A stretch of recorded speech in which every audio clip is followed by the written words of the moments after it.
So I am sitting in for Dr. Khan because he's otherwise occupied. And I have the great pleasure of introducing Dr. Buxbaum for our virtual lecture series in psychiatry. We're still learning, notwithstanding the COVID epidemic. So I get to read a little bit more about Joe than I otherwise would have known. Everybody knows him, but he's a professor of psychiatry, genetics, and genomics, as well as neuroscience.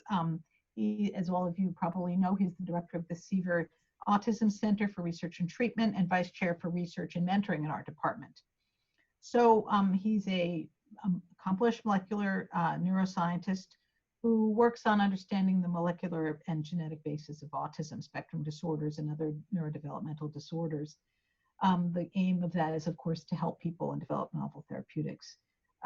He is the founder and communicating principal investigator of the Autism Sequencing Consortium, which is analyzing whole exome sequences of currently 38,000 individuals to identify autism spectrum disorder genes. In addition, his lab has numerous stem cell lines ongoing and is characterizing more than a dozen rodent models for autism spectrum disorder. He received a bachelor's degree in math and biology from Touro College and a master's and PhD from the Weizmann Institute in Israel. He completed a postdoctoral fellowship in molecular and cellular neuroscience at Rockefeller and was elected to the National Academy of Medicine in 2015 and a fellow of the International Society for Autism Research in 2019. So we are really excited to hear him talk, and I understand that today we're actually going to be hearing Dr. Buxbaum is going to be aiming his expertise towards understanding basically genetic individual differences that that predispose people to responses to the COVID, to SARS-CoV-2. So Joe, we're delighted to have you, and I'm going to mute myself so you can talk. Okay, thank you. Thank you, Antonia. I'm going to start with a screen. I'm going to share my screen, which was working a second ago. All right. So the department has had a few talks about people's entree into the COVID world. It's a new world, obviously, and oddly enough, or interestingly enough, a lot of psychiatric geneticists have jumped into COVID. And I was talking to Alex Charney about this, and I said, it's kind of what we do, right? We kind of big samples, and a lot of the international COVID research is surprisingly heavy with psychiatric geneticists for reasons that are interesting. So this is kind of the outline of my talk. And this is the first time probably in a decade I made completely new slides for a talk because, COVID didn't exist a few months ago. So apologies if there are typos and things like that. But the first question, which I'll go through really to give you some background about what we do know about COVID is host genetics we're studying. So host genetics is we're the host. From the point of view of COVID, we're their host. And host genetics means our genetic profile. And the question, of course, we're asking is to what degree is our genetic profile influencing either susceptibility to infection or severity of disease, right? So the first question is it worth it, right? And, there are very, very smart people at Sinai and elsewhere who are not focusing on host genetics because there are things that are much more obvious and have profound impact on outcomes. So, and I'm sure you've heard and are aware of many of them. Age is a big one. Gender, sex, we don't really know. Pre-existing conditions, hypertension, diabetes, obesity, cancer, COPD, end-stage renal disease, and so on and so forth. There's, in terms of at least factors for infection rather than severity, living density, congregate residential living, and so on. And then there are demographic factors which are associated with, so far, with rates of infection and less so with severity, but I'll show you a little bit of data on that. And so there is a lot here, right, that you could study and maybe make a fairly big impact if you could figure it out in COVID, long before you got to genetics, right? So this is Sinai has really been one of the leads in COVID research. They have on the bioRxiv, on the preprint servers, there's probably a dozen major papers from Mount Sinai, some of which have already been published, some of which are just about to come out. And Sinai changed everything it's done about EMR, about sharing across all the hospitals to actually make cross-hospital analyses very rapid. And there's actually Patricia Kovacs actually releases daily updated de-identified data on all the COVID cases in the hospital. So this is the first thing that we all know, that if you look at mortality, the best predictor for mortality really is your age, right? And it's pretty bad. I mean, if you look at this age group right now, about 1 in 150 New Yorkers in this age group have already died, and that's with just 20% of the population infected, and then it gets higher and higher, right?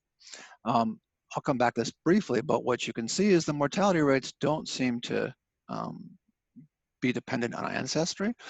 Mount Sinai certainly has one of the most diverse samples, and so there's an ability to kind of say that with a certain amount of certitude, if you will.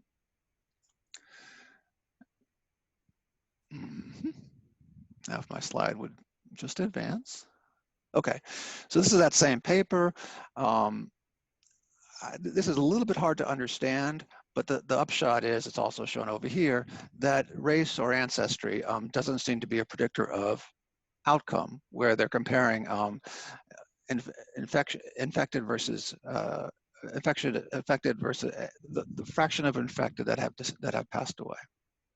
So the reason it's hard to understand is because this is the background of the entire EMR. The fraction of individuals in each of these classes. This is the fraction that were tested. This is the fraction that were infected. This is the fraction that passed away. And what you can see, for example, is that the fraction of African American Black that passed away out of the fraction infected is about the same, right? And ditto for Hispanic Latino, right? So that's how we learn that the outcomes are not different. What is different is the fraction that are infected, right? So if you compare this number to that number, and this number to that number, this number to that number, right? So there's greater rates of infection in non-white populations, but it does not seem to be associated with severe outcomes as far as anybody could see so far. And it probably has to do a lot with demographic factors, living density, opportunity, a lot of it has to do with just, affluence and lack of affluence, right? If we have a second home and half of our families in the second home on Long Island, that reduces local density in our lives very substantially. If we're working at Mount Sinai and, there's very extensive controls of social distancing and so on, that's one thing. If you're working in jobs where that's not possible, that's completely another. But I think it is important to keep on paying attention to this and understand exactly what are some of the health disparities. But so far, mortality does not seem to be disparate, at least in our studies. The scale here is a little bit skewed, but you can see that age is a major predictor. Some of the markers that you come in, high respiratory rate, high temperature, and so on, whether you're in the ICU. But basically, the important things here are age, but not ancestry, and a few other things. And then, as you know, this is kind of back to my first slide, right? This is a small extract of this table too. Blood pressure, obesity, sorry, maybe not, diabetes, hypertension, some biomarkers, certainly the level of inflammatory markers in the blood are predictive of death. And there are lots of papers like this. Okay, so somebody could legitimately say, hey, the most important thing, we already know major factors that we can intervene on possibly, and genetics is just really, the last thing I want to pay attention to.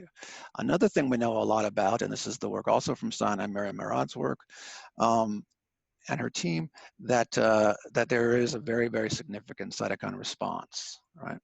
And so this is people with COVID compared to people with CAR-T, with or without COVID response syndrome. So this is, this COVID response syndrome is a very, very significant, this is a log scale, right?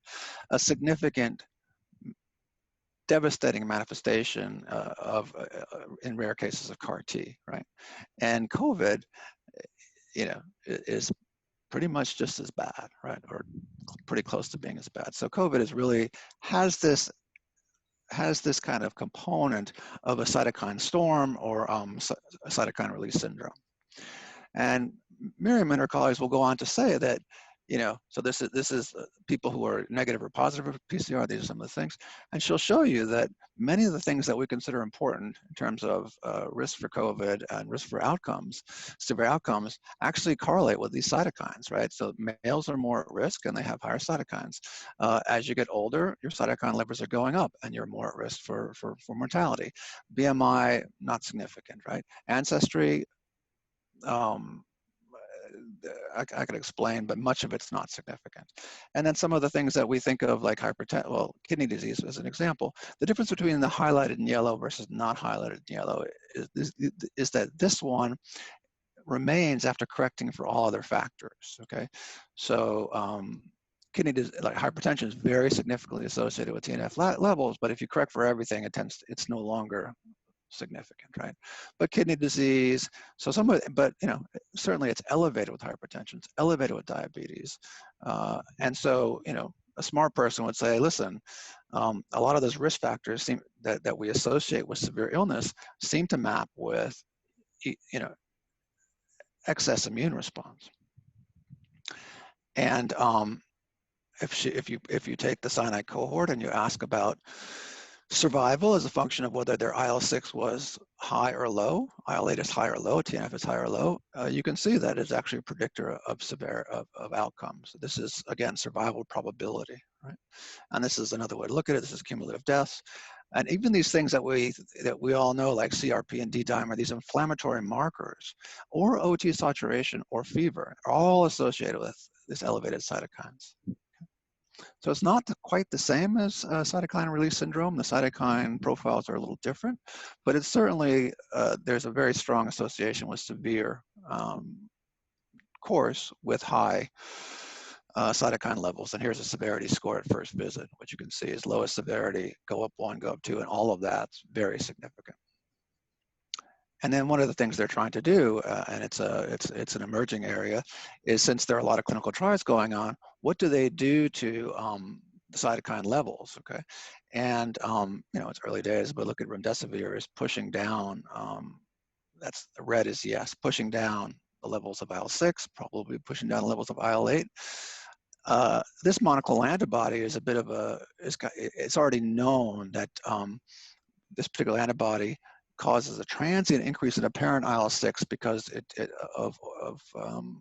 because there's sequestering of IL-6 away from the pathways that would normally degrade it. So I don't know how that's interpreted. I know it's a known phenomenon. I don't know if it's considered to be inactive IL-6 and just sequestered or something else. I'm not an immunologist, as you probably all know.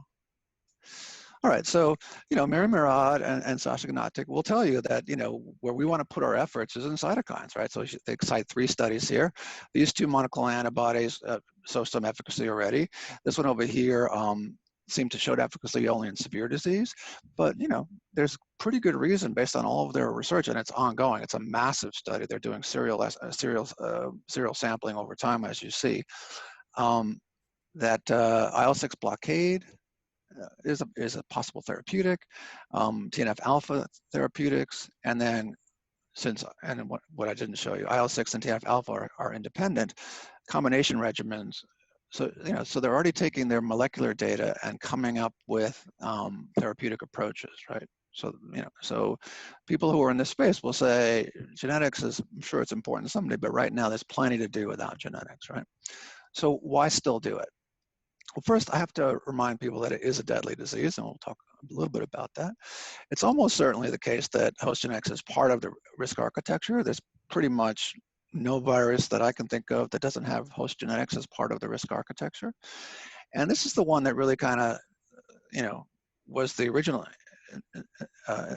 impetus for many companies, right? So, companies that are developing vaccines or monoclonal antibody treatments or whatever you'd like, they want them to work in everybody and be super, super safe. But they won't know that usually when a vaccine is deployed, 200,000 people get the vaccine before there's a decision about universal application, right? So we're hearing that vaccines are being made in great amounts, but at least every time until now, vaccines were not deployed kind of on everybody all at once. They were tested in subpopulations, and the regulatory environment of just deploying a vaccine across the entire population has never happened before, and you can imagine that it's a hard argument to make.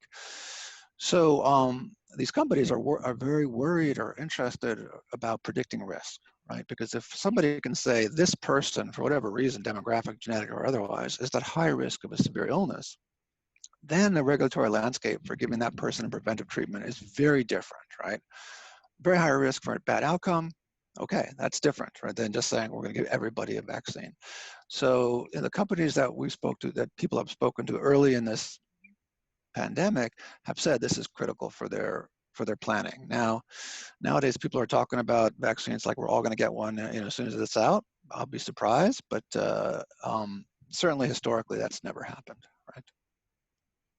Okay, so deadly disease. This is an old slide, but this is kind of the total number of deaths in New York, April 25th, and estimated based on antibodies that about 22% of New York City were exposed. And so the total death, this is infection fatality rate if everybody got sick, or everybody got exposed, is about 1.1%, okay? And that number really hasn't changed, and it's probably, I'll leave it at that. And you can look at in New York City or any city, and you can look at these kind of numbers, and you come up with about 1%. In other words, when everybody in the population gets exposed, 1% of the population will die. And then, oops, there was another slide there, which I obviously lost. But now on bioRxiv, there's kind of a multinational analysis kind of like this, and it comes up with 1% as the fatality rate if everybody were exposed. And that is a big number, right? With 20,000 people in the New York City area, but it's only 20% of the population, it means that New York City by itself could experience 80,000 more deaths without, significant interventions, including, of course, the social distancing, masks, and hand washing. All right, and this is what I said. So that one reason to keep on thinking about genetics is that it is a very deadly disease. The second is that these are various viruses, and I won't comment on the quality of all these. Some of these are genome-wide. Some of them are kind of to candidate gene, but for just about every virus, there's evidence that severity and resistance to infection have some genetic determinants, right? And some of them, like CCR5, I think that a mutation in CCR5, and you basically can't get HIV. Right? So some of them are really kind of give you real insights into disease pathogenesis. All right, and this is kind of a summary of that slide. There are genetic variants that affect the receptor or co-receptor, the viral sensor, some RMEs, signaling molecules, TFs, some restriction factors, antigen presentation. There are variants in all of these classes of proteins that have been associated with immune response to virus, or response to virus, or susceptibility to virus.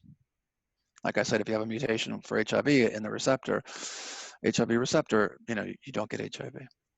All right, so this is what I said at length. So I showed you it's a deadly disease. I showed you in the past couple of slides that that's almost certain that host genetics is part of the architecture.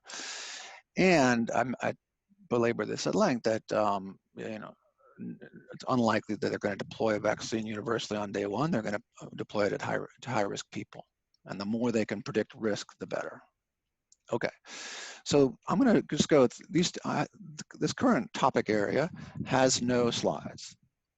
It's more like a thought experiment, and since you're all unable to speak, I'll just do all the talking myself. So, in a disorder that requires exposure, how do you define a control? Right? That's one of the questions we all have to grapple with now. I can take a bunch of people and say these people didn't get COVID, but a big fraction of them didn't get COVID because they weren't exposed, right? And it's okay to use population controls and then say this is the genetics of the entire population, and this subset we know had COVID, so I'm going to compare them to the entire population. But your power goes down fairly significantly when many of your controls would also have similar phenotypes upon exposure. So, that's something we all have to grapple with. And then how do we find a case? That's a you'd say, hey, that's easy. We know the symptoms of COVID-19, but the reality is every day new manifestations are being identified, right? And even if, and Alex Charney made this point, even when you look at the cases in the hospital here, many of them don't fit into the COVID kind of box. And you probably heard that early in COVID, they suddenly found a lot of cardiologists were seeing people coming in very, very sick with severe cardio manifestations, younger individuals with stroke. So the manifestations weren't necessarily, what we think about. And I've got a daughter who's a dermatologist, and she said that they're seeing people coming in who don't think they have COVID, but have really bizarre rashes. And then they realize that one of the manifestations, without having any other severe symptoms, is these bizarre rashes, right? So case definition is non-trivial. And we don't want it to be circular. We don't want to say you must have these symptoms to be a case and discover that there's a lot of other people that are cases, in fact, with different sets of symptoms. Obviously, positive viral testing or antibody testing could help with that. And then the related question is, what do you control for, right? If the biggest predictor is age, what do you do? One possibility, which many of us are taking, is only look at younger people, compare people under 50 who have severe or less severe disease. And that's also another way to handle a control question, right? You could do a case-only study where you take people that are very similar in every which way, are definitely exposed, but have either very mild or asymptomatic course or have severe course, right? So that's a case-only analysis, but then you have to know that your controls, quote unquote, that were exposed, were in fact exposed and had mild symptoms, right? And then again, so when you control for things, since the effect size of many of these things is so large, you have to really control for much of it, right? And another way to think about these things is think about it from extreme. People are taking approaches from extreme cases, right? So I already said that you could do case only and compare everybody who's affected and divide them into severely and less severely. You can also say, okay, I'm going to do, and this is the work that's going on at Rockefeller right now, I'm going to identify, and also actually Bruce Gelb is doing it at Sinai as well. I'm going to identify kids who should really, really be super protected. And I'm going to sequence their genomes, those who get sick, to understand why did that individual get sick. So that's kind of, working from extreme phenotypes, so to speak. Yeah, and Bruce and Miriam, will also say it's going to be very interesting to understand the cytokine differences between young kids and older kids, because that seems to be a major determinant. All right, so this is really these are ongoing discussions in all the communities on COVID-19. What's a control? What's a case? What do you control for? How do you design your experiment? No perfect answer. Initiatives at Mount Sinai. This is an incomplete list, but just to kind of give you a sense, BioMe has 1,000 positives so far. Antibody testing is just coming in now, so that should be getting even further. All the samples that are positive, including many controls from BioMe, will have genotypes and whole exome sequencing. This is the work of Alex Charney and Mirad, where they basically did longitudinal follow-up of 650 inpatient cases. All samples are being genotyped, and all samples will have whole genome sequencing, RNA-seq, multiple time points, and so on. Stu Sirfan is also working on healthcare workers and military without COVID-19, trying to track, identify biomarkers that will be manifest immediately rather than after 3, 5, 7, or 10 days. In the military, you can imagine where every 2 weeks a whole new wave of recruits comes to Paris Island, I think is where the Marines start. They all live in tents. They are quite concerned about this, and because everybody has a bed in a tent, they know exactly who is sitting where at which time, and they're very interested in understanding if they can do testing such that as soon as somebody is exposed, there'll be a biomarker, and that person could be separated from everybody else. Those samples will be genotyped over time. Outpatient, just now being deployed. Judy Cho is very involved in that, Barbara Murphy as well. And what I've been working on is what we called sampling the unsampled. It was a cute name at the time, COVID-19 in the community. All right. And the idea is, at least at the outset, to collect up to 1,000 samples, definitely 500. All samples will have genotypes, and at least 500 would have whole genome sequencing. And this was very generous funding by the Dean's Office to collect the samples and this very expensive whole genome sequencing. The Dean's Office is also contributing to this whole genome sequencing, is facilitating this, and on and on. And then as part of this, we're also developing and validating assays for remote serology, remote virology, and remote cytokine profiling, which I'll explain in a minute. All right, so this is the project that I'm most involved in. And the idea is to collect biospecimens for downstream analyses from individuals outside the inpatient health system. So it's changed a little bit because now we are beginning to look at outpatient samples within the Sinai network. But when genetics of COVID first began, and in fact anything on COVID research first began, all the biospecimens were hospitalized individuals. And it's still true today that 90% of the biospecimens in the big databases that are being analyzed are hospitalized. And in fact, most of the severity is breaking down the hospitalized individuals. And in the big consortium, which I'll talk about in a minute, there actually isn't any protocol yet to look at less severe non-hospitalized patients. But if you really want to understand the risk of severe versus mild or asymptomatic course, you need samples across the severity spectrum, right? So not hospitalized is a pretty good one. And then if you want to understand epidemiology, and now we know much more, but at the time we proposed this, nothing was known. So the idea was to use the Stop COVID New York City app or the Mount Sinai Health System, get people to sign up remotely, targeted or unbiased, and then ask questions, use molecular methodology to get some additional data, and then collect saliva or blood remotely. So saliva, I'll just show you. And so I'll show you how we collect these biospecimens without anybody walking in the door.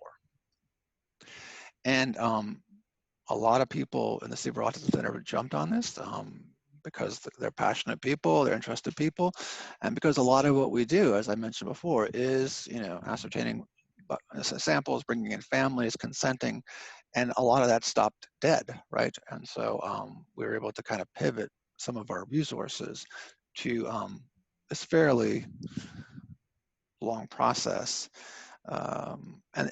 which I'll go through in a moment. So this is saliva sampling. This is the kit that if you were to sign up with Ancestry.com, they would send it to you. It's saliva only. You just spit, seal, it denatures, it inactivates the virus, so it's great. The RNA, so it's an RNA virus, is stable for at least 24 hours. And the host DNA is stable at room temperature indefinitely, for days, and indefinitely at -20. So we can collect saliva and actually measure viral RNA and host DNA. All right, and in terms of measuring viral RNA, which we haven't done as much as we thought we would because there were a lot more positive in the system that we didn't have to triple test. Right early in this project, we were in touch with a colleague, Andy Brooks, down at Rutgers Clinical Genomics Lab, and they were in the process of developing a saliva test that got emergency use authorization. And basically, unlike the nasopharyngeal swabs, it's just this exact device, and it's very sensitive to presence of virus. And actually, viral titers in the saliva are actually much higher than many other samples. So they basically have approval to do this remote testing where anybody can send in a saliva sample and get a result. How do you collect blood remotely? With a lancet and just your regular Guthrie card or dried blood spot. You prick your finger and you collect a drop and you plop it on a piece of paper and it dries down, and then you have a blood sample. Alternatively, we've been piloting these kits, which you can't see here, but these are little devices that have a very specific kind of like a little sponge at the end, and so they sample a known volume. So DBS doesn't sample a known volume, it samples whatever you manage to get on the card, but these Mitra kits sample a known volume, which makes it a little bit easier to normalize antibody titers to volume. And then if we got a DBS, for example, the question is, can we do cytokines? And Mary Murad and Shungji Kim Schultz have been working this question out. So these are comparing DBS versus plasma and measuring many cytokines, and most of the cytokines correlate very nicely. Some of them don't, right? But there really does seem to be the case that you can actually take the DBS cards that we're bringing back and run cytokine assays. And this is the Mitra kit again. And one of the reasons we decided to look into it is that you probably know that NIBIB is doing a national seroprevalence survey. It was 10,000, now I think it's 20,000. And they're using the kits. So basically they're sending these kits to anybody who's in the study, and then they elute, and they already sent us very early on, they shared their protocols, you know, that they can elute the antibody from these little kits, and then actually measure titers, levels of antibody. Okay. The other thing we looked into very extensively especially during the hysterical early days were these lateral flow assays, which are these kind of, you know, they're equivalent to like, you know, people call them like pregnancy tests, right? So you have a little plastic cassette, put a drop of blood on it, and then, you know, a little solute, and then it, you know, the blood migrates, and then you get this kind of, these different kinds of lines. The particular kit that we ended up buying was one that measures both IgG and IgM. So there's the various different outcomes. But I will say that you've heard a lot about it. Many LFAs turned out to be poor. We couldn't get any of the ones that were already considered good because there was a run on these things, shall we say. We were fortunate enough to find any place that was able to supply us with something. But irrespective of the LFA, we're also, as I said, going to work on eluting immunoglobulins from dry blood spots to run quantitative analysis. Okay, and this we never deployed, but we did a lot of research on. You can actually very, very, very effectively measure some of these inflammatory markers, and with the same kind of plastic cassette, same kind of thing like this, an LFA, right? And some of them are quantitative or semi-quantitative. So there's a CRP test called Quadline, has 4 lines, hence the name. And depending on how many lines light up, it actually gives you not just yes or no, it gives you a range, right? 0 to 10 micrograms. And so, you know, we didn't deploy this for a variety of reasons. Again, it took forever to even get the order kind of through. But also, you know, if somebody does have a very high CRP, you know, then it becomes a question, an ethical question of what to do. I would love to deploy it if we need to, but we have not yet. So here's where we are. We have, you know, IRB approval. We have approvals for Sinai. So far, we invited 1,200 individuals to participate, of which primarily it was the Stop COVID New York City app that Laura, Paul, and Alex have developed, and it's been presented in this series. 471 consented, and it's all done remotely. We shipped out 344 kits that do all the sampling. Give me some blood, give me some saliva, give me the LFA. We have 177 kits returned as of last Friday. Brett, together using a machine that Alex Charney has, was able to extract already the first 96 samples, and genotyping and whole genome will start in about 2 weeks. Importantly, we're trying to sample the unsampled, and we were a little worried, you know, people consented. We needed to make sure that they weren't severe. And so we didn't say no if they were hospitalized, but we asked that question. And what you can see is the vast majority of the people that we've sampled actually have not been in the hospital. So they would, by definition, be less severe. And in fact, but currently not even be included in international studies because they're just not looking at that yet. Demographics, we took all comers. As I said, many people are cutting off at 50 and below. But what you can see is we have a lot of younger people as well. Mostly women. Ancestry is non-representational. A lot of Ashkenazi Jewish individuals, white Europeans. Just, you know, this is how typical process can be non-representational.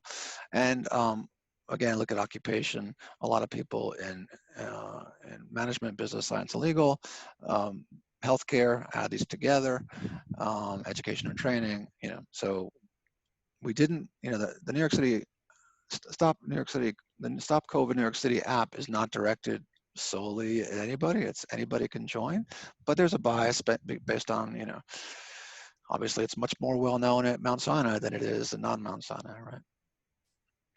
This is the LFAs, so everybody got one of these. They ran it themselves. They took a picture and they recorded their results. So here's somebody that has, And this is, they kind of reconfigured their old cassette that had 2 lines to have 3 lines, right? So this is IgM, IgG, and control.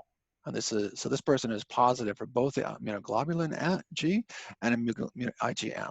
And this person is only positive for IgG. So all the people that reported as being positive based on prior testing, the vast majority had antibodies, both IgG and IgM, IgG only, and that's expected because the IgM is transient, it goes down. So, and some of these people are quite a few weeks after their positive test. So, a great proportion are positive by antibody, and a small portion are negative on both. And whether that's, that they weren't, there was a false positive, or they're just not far enough out, or they didn't have a serious enough infection to have high antibody titers, we just don't know. But we can actually get a sense of caseness using antibodies, right? And then we did, as I said, we did a small number of individuals. We actually did viral testing on them. So remember, when the saliva can actually test for virus, but the viral load is very transient, and there was a big lag between when people signed up and we actually did the viral testing.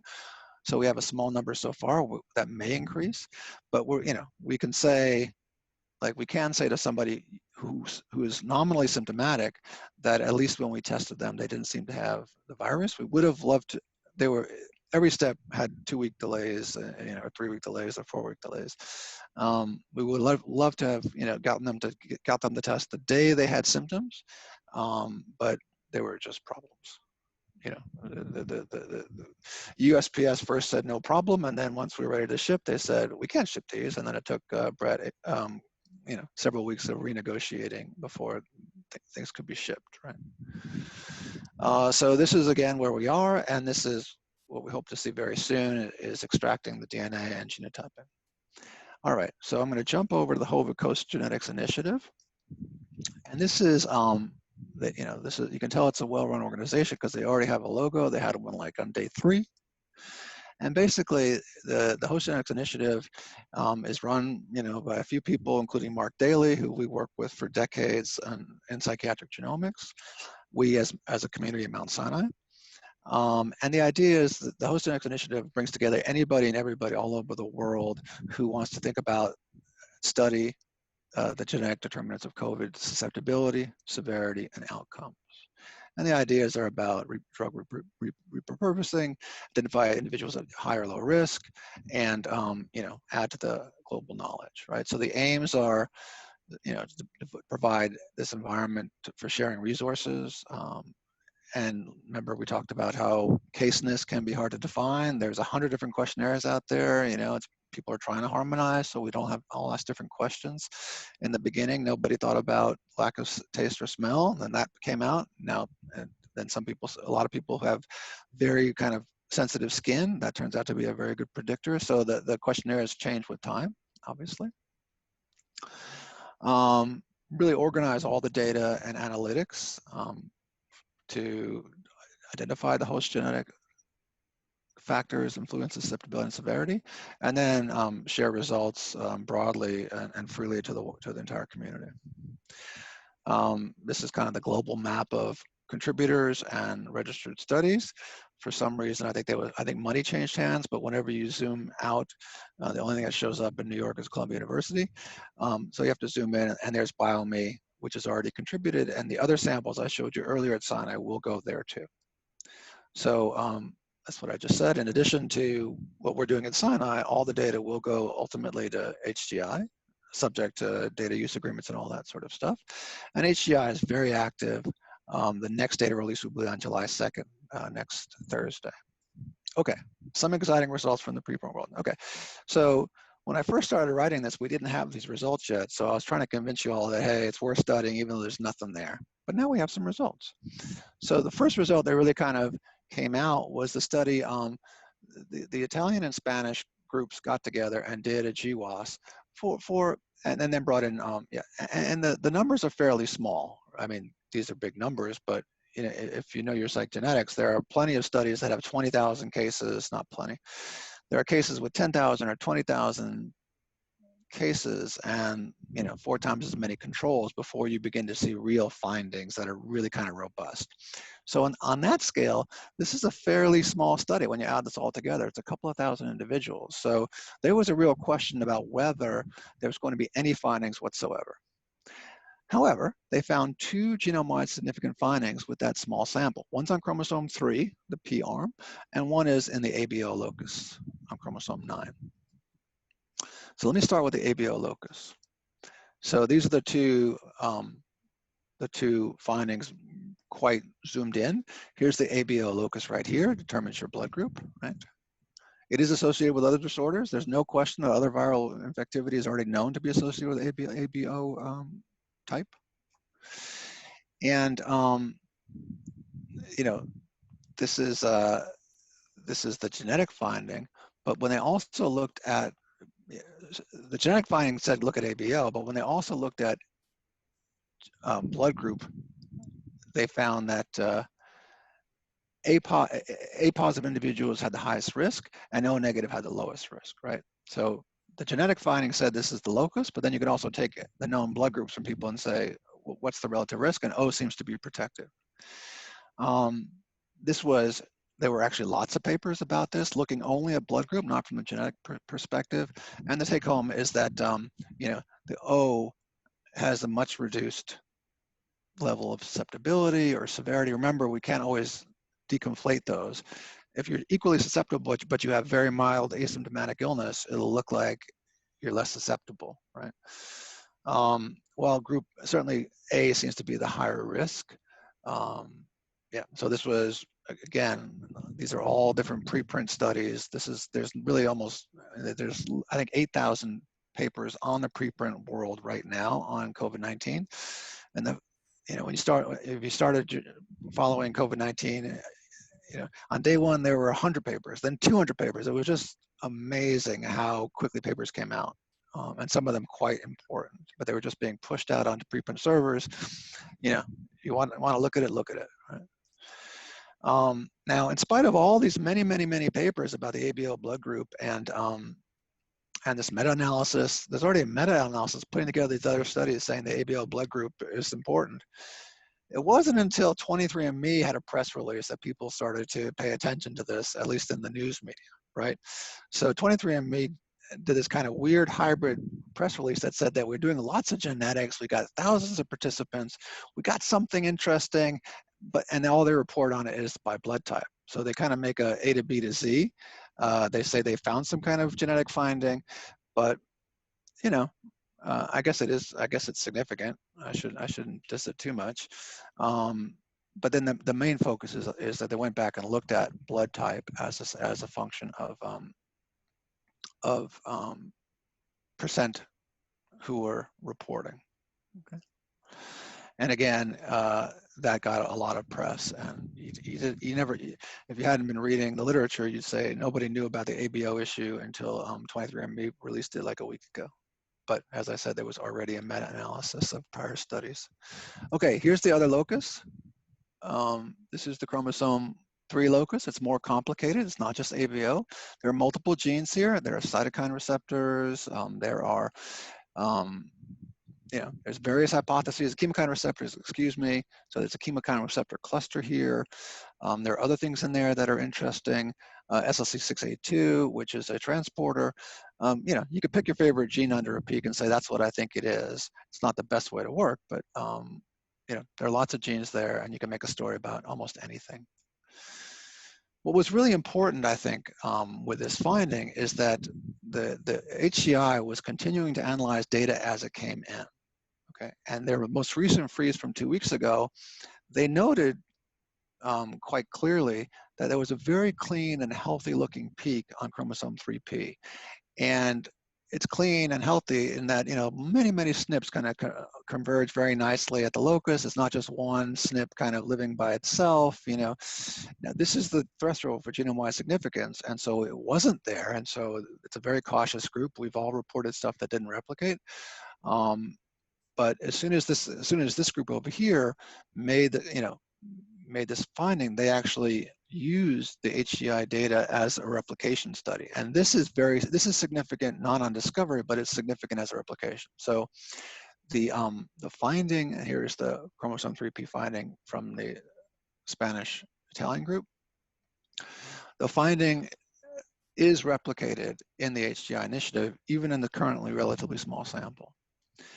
And then the next question, and as I said, is that the big issue, of course, is there are lots of genes under the peak, right? Lots of genes, and picking the right one. So, you know, this is a very, very skilled individual working in University of Queensborough with Noah Murray and Peter Vischer, Loic Yengo. So he is using Mendelian randomization to try and understand what is the causal gene here. Other people, by the way, I've never heard of Slack, and now I'm on Slack all the time. Everything is on Slack these days. There's literally email, you know, Slack updates every day on every single point in the HGI. Here's Mark Daly talking about, you know, here's somebody who has data that LZTF1, this gene over here, might be contributing. It's early days yet, but there are ways of disentangling all these genes and saying it's this one. You thought it was this one, but no, it's this one that's contributing to risk. Through some intermediate phenotype, right? That maybe the genotype changes transcription of a gene and then it influences phenotype. So that's ongoing. As I said earlier, the next data freeze from HGI will be July 2, and it will be very interesting to see what happens with this peak and are there other peaks that come up. Okay, so that is my time to wrap up. I want to thank the Seaver team. They've been really fantastic. You know, none of them are infectious disease experts. Maybe they are, I don't know, but that's not why they came to us. We've had a great relationship with COVCOM NYCIT. This is the group within Mount Sinai, including all these people here. That's, you know, the BioMe, Stu Silfon is not on this, but he should be. Bobby Seaver has been doing all the sequencing for everybody. And Miriam, as you know, is doing all the cytokine work, and Sung Hee has run some of the DBS analyses. So that's it, and just thank you. Thank you very much, Joe. That was great. It's really amazing how much has been done in such a short time. It's just extraordinary. And it's bizarre. It's also amazing because when we've been doing GWAS and all complex psychiatric disorders, we never get cute peaks like that. You know, it's amazing. So we do have time for some questions. I think the way I would ask people to do that is actually to raise your hand, and then we can get support from Eric Joaquin that he can actually unmute you and let you ask your questions. I don't see the raise hand option right now, but I could be wrong. Yeah. Okay. Well, the other option is to open in the chat. Well, the Q&A is a good option. Okay. Q&A is also a good option. As long as does it open then? Okay. Yeah, people just I'm just going to open mine over here and see questions. Okay, somebody has a question. Slayton. Well, I think that if you type in the question, since we're not unless you want. Now we're not hearing you, so. No. Severity susceptibility. Yeah. So what's the question about that? Oh, RH factor. Yeah, so people are looking at RH factor. As far as I mean, there has not, as far as I know, been a meta-analysis. There have been people have said one thing or the other, but I always like to wait until there's kind of a critical mass of reports that kind of go in the same direction. So the truth is, it's been looked at. I don't know the results. I looked at them early on, and I was not yet convinced that it had settled on a finding, but I haven't looked in the past few weeks. Yeah, but that's obviously a question. And the other question is HLA type, right? And HLA is really important, but really hard to get somebody's haplotype without doing deep sequencing of the HLA locus. So there's more to be done, sure. And honestly, I did not expect there to be any findings, even with the small samples we have, because of what we know happens in complex diseases. Is the virus mutating? Yeah, so the virus is mutating. It's mutating not too severely. Some of the some of the kerfuffle about the mutations is probably not accurate. There was a claim that one of the viral types was kind of taking over, suggesting it's more infectious. But if you look carefully, that's not the case. It's a particular amino acid change, coding change, but it turns out it's in many haplotypes. And if you look at that coding amino acid change, it's never really changed its distribution. I think people are still optimistic that the mutation rates are such that it won't be like seasonal flu where you need a new vaccine every year. It seems to mutate less than that. Certainly on the protein level, there seems to be a lot of stability, but yeah, early days. Something I wanted to ask, which I mean, I know Dolores has a question, we can get to that, but I wondered whether there's any cross immunity with previous coronavirus infections. I mean, many people have had coronavirus infections in their life, not necessarily COVID-2 and not necessarily SARS or MERS, but coronaviruses are fairly prevalent. Yeah, so people are paying attention to that, certainly in the serology space, right? Some of the assays that are out there to test your antibodies actually cross-react with spike proteins from other disorders, and so they turn out to give you false positive findings. Okay, so that's the one thing, is it confuses the phenotype, but maybe it also is protective. I mean, yeah, that would be great.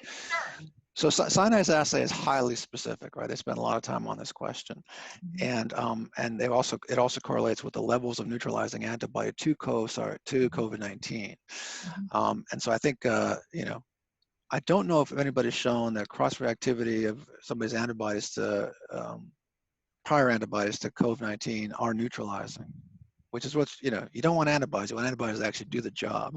Right, exactly. You want antibodies to do something. Exactly. Right. Yeah. Okay. Well, sorry. So Dolores has a question, and then we have others. Okay. Heterogeneity of symptoms being considered. Yeah. Yes. The short answer is yes, and the but is because the symptom profile is still a work in progress, right? People are still adding to, manifestations that are not typical. Because, and I said it also, within Mount Sinai, with the 650 individuals in inpatient study, the phenotypes are quite diverse.